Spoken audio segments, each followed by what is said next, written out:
Olá, eu sou Jaqueline Diniz, eu sou enfermeira da Central de Transplante de Pernambuco e vou estar agora com vocês falando sobre doação e transplante de órgãos e tecidos, o que a UBS precisa saber. Esse material ele foi produzido por Noemi Gomes, que também é coordenadora da Central de Transplante de Pernambuco, e por mim. Então, a gente vai, no caso, verificar que essa temática é uma temática muito ampla, né? Ela trabalha bastante a questão da alta complexidade, mas que ela tem uma relação com toda a sociedade e com todas as esferas da sociedade.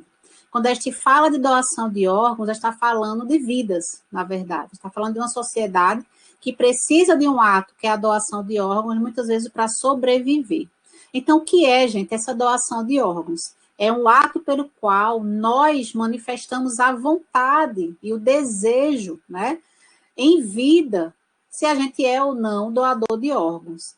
É um pensamento, uma ideia, uma reflexão que a gente precisa decidir em vida e conversar e partilhar isso com a nossa família. A gente vai verificar que essa questão é importante porque no Brasil há uma questão que é o familiar, parente até primeiro ou segundo grau, que faz a doação, que autoriza a doação do meu órgão para outra pessoa.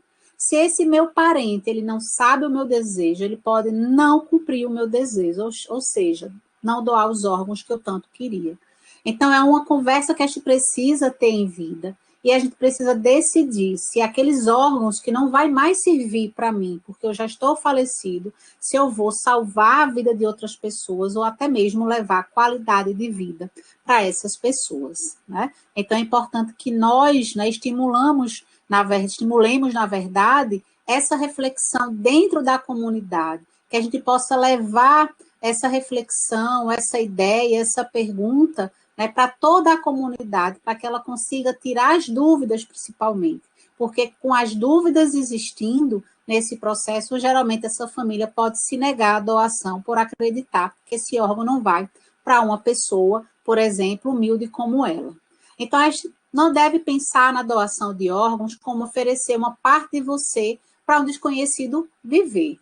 Na verdade, na realidade, é um desconhecido que oferece o corpo para a gente continuar um pedacinho ali nele. Então, esse texto, que é o de um espanhol, que trabalha com doação de órgãos, eu acho ele muito especial, né? Porque ele está enfatizando que está deixando um pedacinho da gente, um legado, uma história ali, uma história principalmente de generosidade. E é isso, geralmente, que a gente associa à solidariedade da doação de órgãos, né? Que é um tema bem interessante. Então, quem são essas pessoas que estão na fila de espera? São pessoas comuns como nós, né? Qualquer um de nós pode entrar na fila de espera. Então, aqui a gente tem duas pessoas, né, com suas vidas particulares, que em algum momento adoeceu e foi para a fila de fígado e coração.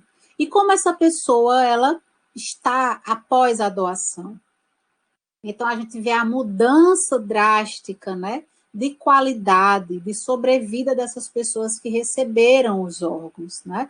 Então, é importante que a gente conheça essas pessoas que estão na fila de espera, né, como essa criança, né, que tem uma mudança, né, por uma alteração hepática e após o transplante, nem parece que ela, né, transplantou, que a gente dê a possibilidade dessas pessoas sobreviver, já que esse órgão, que é de uma pessoa falecida, ela vai ser enterrado e não vai ter mais serventia para ele naquele momento.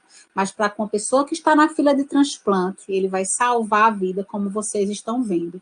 Então, eu gosto de mostrar as fotos porque a gente concretiza. Que quando a gente fala doação de órgãos, fica parecendo que é uma partezinha insignificante, mas não. Quando você olha um indivíduo, né, como essa criança linda que está aqui na tela, a gente vê a importância, né, da doação de órgãos para a nossa sociedade.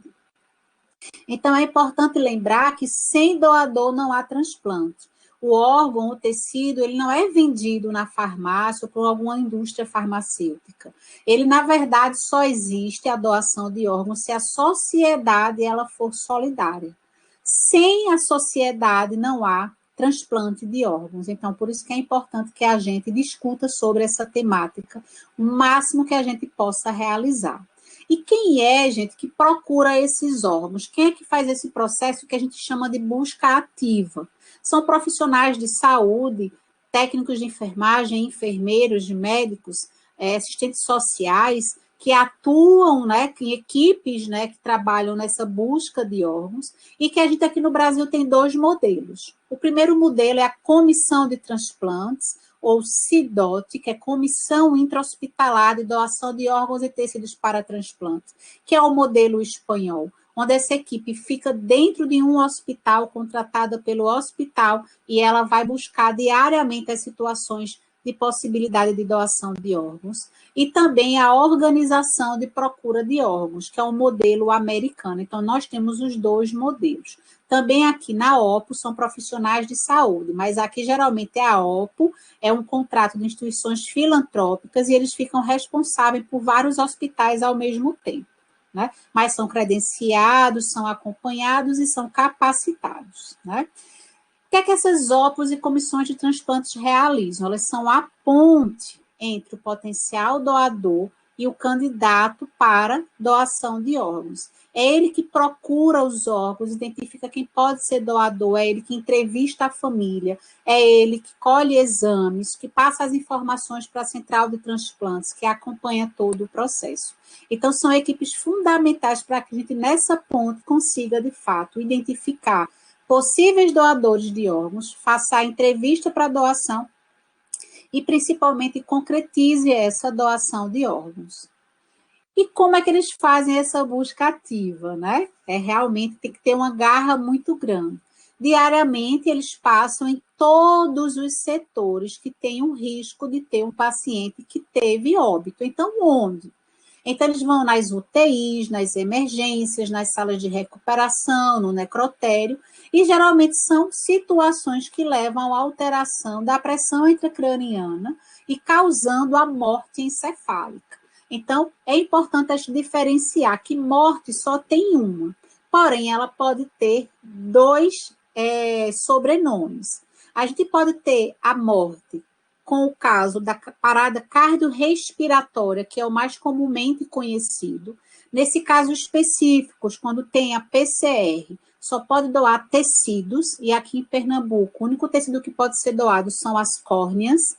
E também a gente pode ter a morte encefálica, é quando o encéfalo morre primeiro e gradativamente os outros órgãos param. E a gente vai falar sobre esse diagnóstico de morte encefálica para que vocês entendam o que é essa morte encefálica, porque é um dos princípios fundamentais para que a gente consiga entender que eu tenho uma pessoa que faleceu, mas temporariamente ela tem ainda o coração batendo. E é nesse intervalo da morte encefálica e da parada, né, do coração, que a gente pode ter a doação de órgãos. E lembrar que um percentual das UTIs e CTIs, elas podem ter casos de morte encefálica. Então, por isso que aquela organização de procura de órgãos, elas vão passar diariamente, e às vezes até mais de uma vez por dia, em todos esses setores que a gente relatou, né? Onde tiver respirador, onde tiver um paciente grave, eles podem sim fazer essa busca. E por que essa busca? Porque é necessário identificar precocemente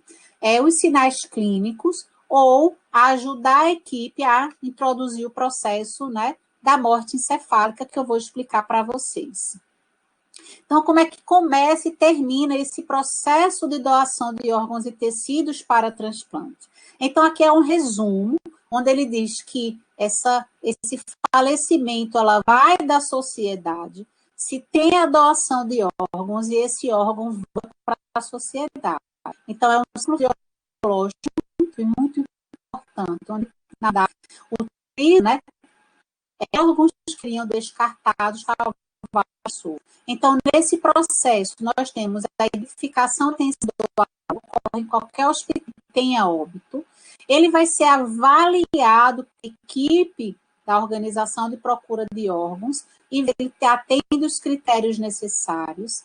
Vai ser cuidado, a manutenção são os cuidados de enfermagem, cuidados médicos, laboratoriais e etc. Ele vai abrir e fechar o processo de constatação da morte encefálica. Após a constatação, é necessário fazer a notificação do potencial doador, porque a morte encefálica é uma notificação compulsória. Se esse paciente fechou o protocolo de morte encefálica, essa organização de procura de órgãos entra em contato com a família para realizar essa entrevista, que é um momento delicado, é um momento difícil, é um momento de empatia extrema, é um momento duro, mas é um momento necessário, né? Então, a gente vai encontrar um ambiente para ter essa conversa e oferecer a essa família o direito à doação de órgãos, porque é um direito da sociedade. Ela pode dizer sim e ela pode dizer não, e está ali para acolher a resposta que ela desejar. E se ela desejar doar os órgãos, nós vamos conduzir a situação completamente. Tem o consentimento familiar, vou mandar cópia desse consentimento familiar para a central de transplantes, e a partir daí a gente vai identificar quem é o doador receptor que vai receber esses órgãos por critérios especiais. Cada órgão e cada tecido tem critérios especiais, como peso e altura, tipagem sanguínea, HLA, tempo de fila de espera, gravidade, tudo isso e outros exames, eles vão ser os critérios que vão aproximar a característica física, né, imunológica do doador com o receptor. E por isso que a fila de transplantes não é uma fila indiana, um na frente do outro, porque aí eu tenho critérios que vão escolher onde esse enxerto que vai sair de um doador e ele vai se encaixar num receptor. Então, vai ser distribuídos os órgãos pela central de transplantes. A equipe transplantadora, ela vai ser avisada de qual vai ser o paciente selecionado. A equipe de captação vai no hospital de origem, que está aqui, para poder retirar os órgãos. Em cada órgão tem uma equipe específica de captação. Então, fígado e rim é uma equipe, coração é outra equipe, córnea é outra equipe. Então, vejam que cada retirada dessa é uma equipe especializada distinta. E, por último, depois que tirou os órgãos, foi feita a recomposição desse corpo de forma digna, a gente entrega o corpo a essa família, depois de avaliar esse corpo e ver que ele está totalmente reconstituído. Então, esse é um processo que demora, é um processo trabalhoso, é um processo que tem diversas legislações aqui, que precisam ser cumpridas diariamente. Então, por isso que existe uma especialidade de profissionais de saúde que atuam com essa área. Então, quem são os doadores de órgãos? Eu já falei para vocês, o doador vivo e o doador falecido. O doador vivo, né, é aquele que até o parentesco de 4º grau, por linha sucessória ou colateral, ele pode doar uma parte do pulmão, uma parte do fígado, um dos rins e medula óssea. Se já que eu não sou parente, como é que eu faço? Tem que ter um processo judicial, se inscrever também na central de transplantes, para saber se você pode ou não ser doador. Então, por um processo de vigilância, de supervisão, é necessário, né, que todos os documentos sejam investigados para evitar que exista o tráfico, né, de órgãos. Então, como eu falei para vocês também, morte só existe uma, e é importante que a gente fale sobre essa temática. Morte é um tema difícil, remete à nossa própria morte, é difícil lidar com a morte do nosso paciente, não é fácil, né? Mas é um momento que a gente precisa também estar empático com a família, ser solidário, e como eu falei, oferecer para essa família a chance, o direito da doação de órgãos. Por que eu estou falando direito? Porque em algumas situações, algumas pessoas procuram a gente e dizem assim, poxa, naquele hospital minha família faleceu, meu pai faleceu, minha mãe faleceu, e ninguém me lembrou que era para doar os órgãos. O meu pai era doador, mas na hora eu fiquei tão triste, tão abalado com a morte dele que eu não me lembrei. Se tivesse me lembrado, eu teria feito o desejo do meu pai. Então, a gente, na verdade, um grande papel da gente é esclarecer, tornar esse diagnóstico mais claro e, principalmente, oferecer o direito a esse familiar que pode ter o desejo da doação de órgãos. Já o doador falecido, ele pode morrer por morte encefálica ou PCR. Na morte encefálica, como eu falei, doa tudo: coração, fígado, rim, pâncreas, pulmão, intestino, pele, osso, córnea, tudo. Na PCR, só doa tecidos, né? Então, parou o coração, a gente pode entrevistar a família para doação de córneas, por exemplo.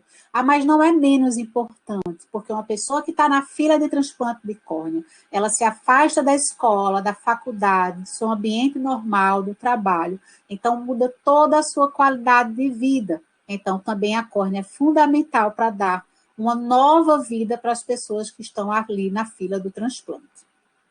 Então, aqui tudo, gente, que pode ser doado. Essa imagem linda, né? Somos, bem dizer, quase todos recicláveis, ou seja, nós somos perfeitos, né? Deus fez a gente de forma muito perfeita, que inclusive após o nosso falecimento, a gente é capaz, né, de deixar um pedaço nosso para salvar outras pessoas. Então, é realmente divino essa informação. E aí a morte encefálica, vocês sabem o que é morte encefálica? Vocês já ouviram falar sobre esse tipo, né, de morte, como ela acontece? Então, a gente vai observar que a morte encefálica, ela acontece todas as vezes que se morre, mas antes da parada ou depois da parada. Quando se tem uma parada cardiorrespiratória, a gente morre porque deixa de chegar sangue nesse encéfalo. Então, também a gente morre porque o cérebro, mais uma vez, parou de funcionar. No caso do paciente que tem um trauma crânioencefálico, um acidente por arma de fogo, queda e etc., né, que tem uma causa neurológica, ele pode ter um impacto tão grande nesse encéfalo que pode gerar a morte do encéfalo primeiro. Então, qual é o conceito que a legislação traz para a morte encefálica? É a perda definitiva e irreversível das funções do encéfalo por causa conhecida, comprovada e capaz de provar o quadro clínico. E esse conceito ele é muito esclarecedor e ele é muito importante. Por quê? Porque ele está dizendo aqui que a perda irreversível, eu não tenho condições de reverter o quadro, ou seja, ele está morto. E coma é morte encefálica? Não. Coma é um estado de gravidade, onde eu tenho um estado neurológico complicado, mas que ele pode, dependendo do quadro clínico, voltar. Então, coma pode ser reversível. E este questionamento é muito comum na sociedade. Já a morte encefálica, ela tem que ser comprovada que ela é irreversível. Lembre-se, causa conhecida. Então, se o paciente não tem diagnóstico médico do motivo do internamento, ele não pode ter diagnóstico de morte encefálica. O próprio diagnóstico já diz isso. Tem que ser comprovada, ou seja, tem que ter exames que provem que ele está morto. E o quadro clínico tem que se caracterizar de acordo com os sintomas que ele apresentou. Então, só o conceito já é muito esclarecedor para a gente. E aí, como é que funciona essa avaliação? Existe hoje desde 1997, existe uma legislação que define no Brasil todos os critérios de morte encefálica. E aí, em 2017, houve vamos dizer, uma renovação, uma atualização desses critérios, que são esses critérios, que é da resolução do Conselho Federal de Medicina, né, que ele esclarece como deve ser feito o diagnóstico de morte encefálica no território brasileiro. Então, eu vou passar para vocês o passo a passo que o médico deve seguir a nível hospitalar para diagnosticar a morte encefálica, né? Então, se alguém perguntar a vocês, é importante que vocês saibam, né, que a gente conheça pelo menos como funciona o processo e tire as dúvidas também. Então, primeiro, os pré-requisitos, né?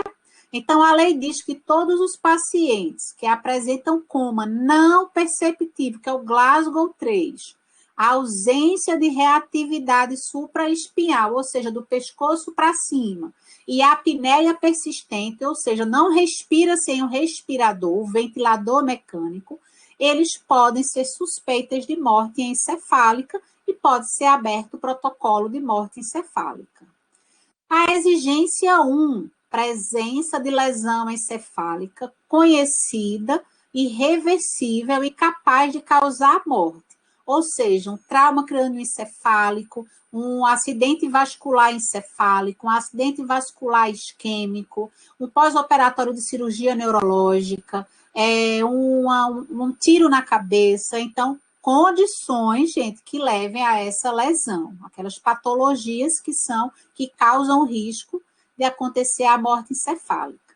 Na exigência 2, a ausência de fatores tratáveis que possam confundir.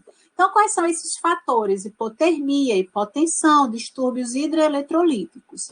Então, eu tenho que ver se a pressão dele está boa, eu tenho que ver se a temperatura dele está correta, eu tenho que dosar os exames dele. E se tiver alterado, eu preciso corrigir tudo para os parâmetros de vitalidade.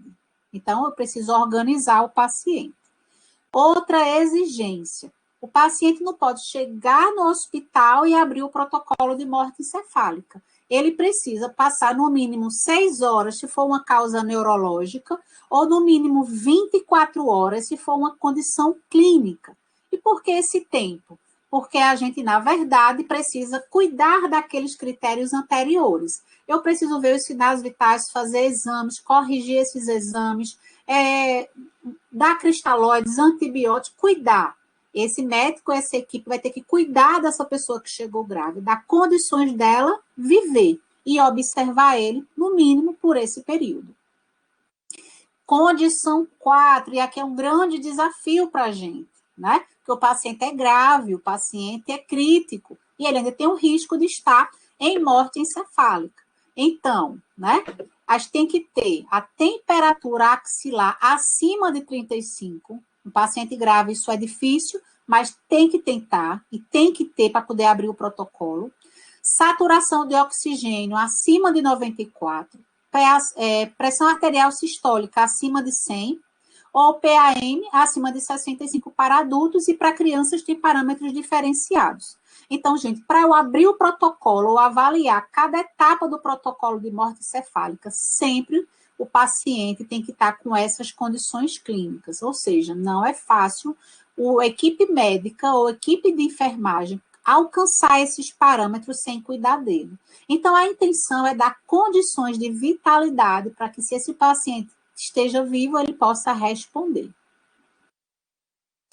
Como é que se compõe esse diagnóstico? 2 exames clínicos que confirmem o coma não perceptivo e a alteração do tronco encefálico, um teste de apneia, que no caso é realizado entre esses exames ou após o segundo exame, e um exame complementar, que pode ser um eletroencefalograma, angiografia, um Doppler de fluxo craniano. Então, veja que eu tenho aqui 2 médicos, né? Aqui esses 2 médicos fazem esse exame, um desses 2, mais um terceiro médico. Então, são 3 médicos que participam do diagnóstico de morte encefálica e todos os 3 têm que confirmar que o paciente está em morte encefálica.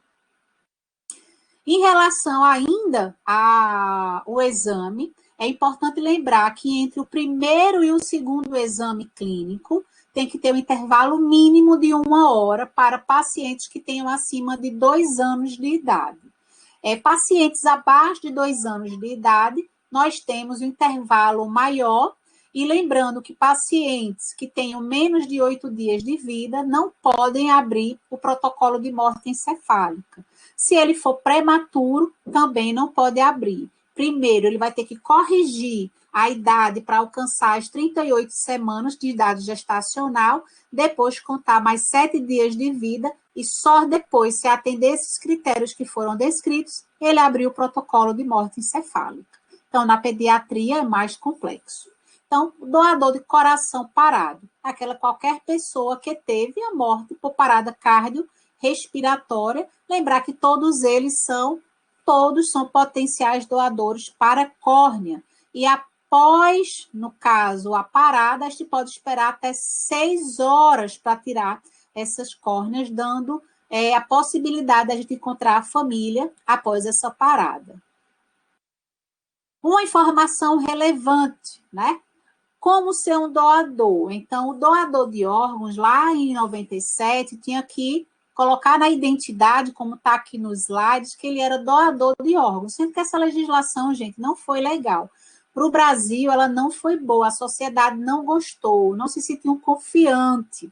E aí, em 2001, a gente muda essa legislação para doação consentida, que é aquela que eu falei, onde é o nosso familiar, ele vai autorizar a doação de órgãos, que são os parentes, de preferência de primeiro grau e se não tiver um de primeiro grau, de segundo grau. Mas nesse tipo de doação também se questiona a questão da autonomia, porque a gente pode ter algum parente que é contra a doação e não fazer o nosso desejo.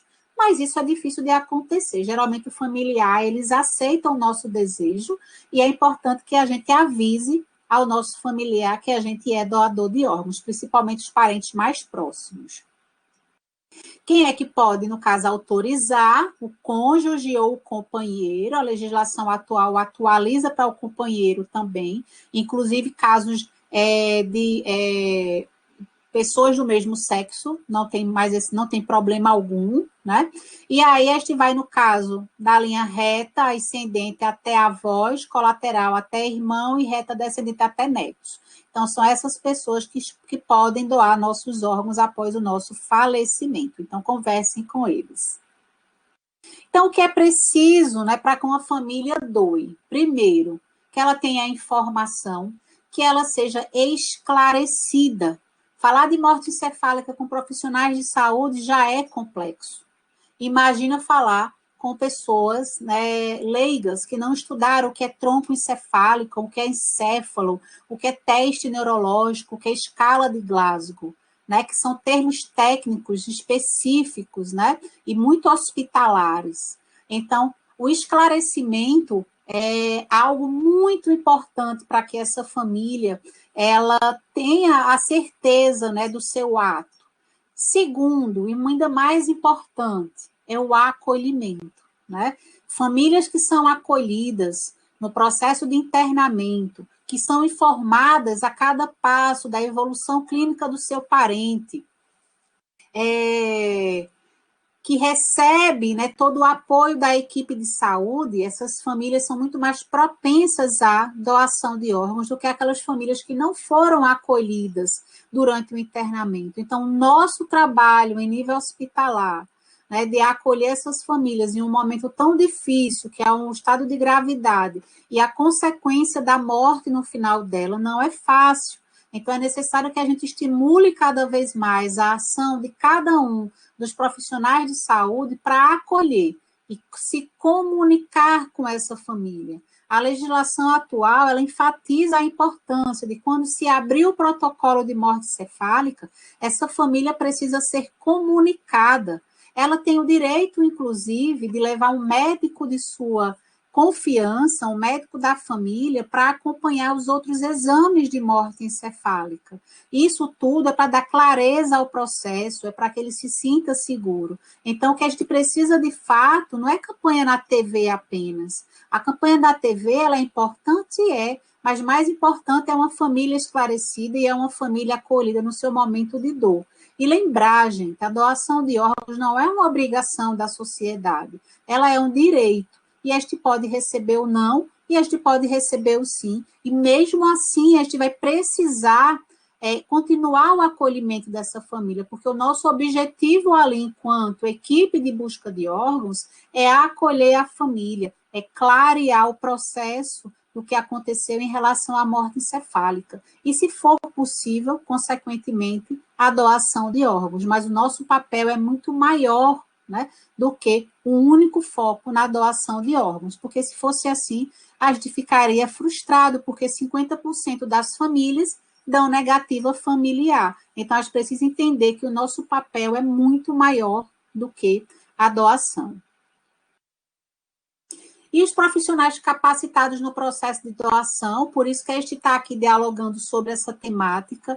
Eu sou da educação permanente na Central de Transplantes, e a gente leva cursos de capacitação, a gente dá muita palestra em escolas, empresas, em faculdades, né, unidades de saúde, né, com o intuito principalmente de esclarecer o que é a doação de órgãos, né, para que a gente desmistifique algumas questões relacionadas a ela. Algumas pessoas têm medo, por exemplo, que o corpo fique deformado, a sociedade tem muito medo disso.